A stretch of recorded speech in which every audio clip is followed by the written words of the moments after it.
Loaves and Fishes.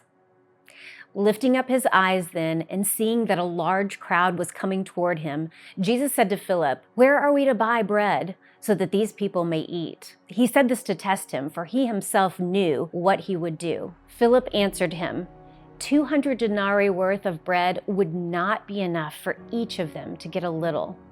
One of his disciples, Andrew, Simon Peter's brother, said to him, "There is a boy who has 5 barley loaves and 2 fish, but what are they for so many?"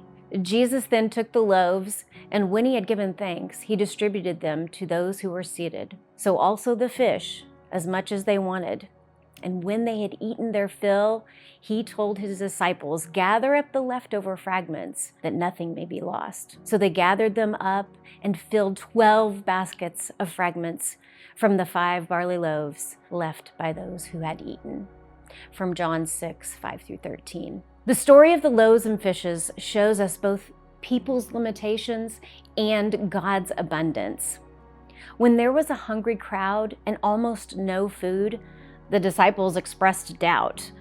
They looked at what they had, and it was clearly not enough. Isn't that where we often find ourselves too? We bring what we have to God, but we really can't see in our own human understanding how things will work out. But when we step out in faith and bring what we have to Jesus, he shows up in huge ways. I just love Proverbs 3:5 that just always reminds us to trust in the Lord with all our heart and to not lean on our own understanding.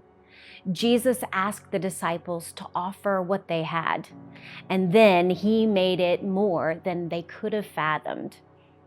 The miracle of the loaves and fishes is more than just a display of power. It is a call to discipleship and ministry. Jesus invites us to participate in the work of his kingdom. He uses ordinary people offering ordinary things to accomplish extraordinary purposes. God invites us to be a part of what he is doing, not because he needs us, but because we are glorifying Christ when we are involved in his work.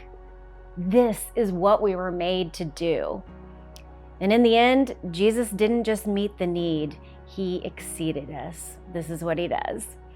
Everyone was fed, and 12 baskets of leftovers remained. This points to God's heart. Not only is he sufficient, he is abundantly generous.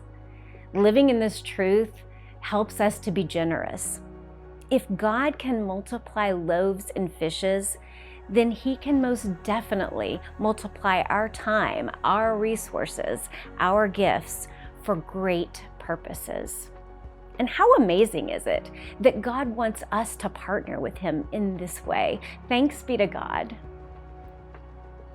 Here are some questions to consider.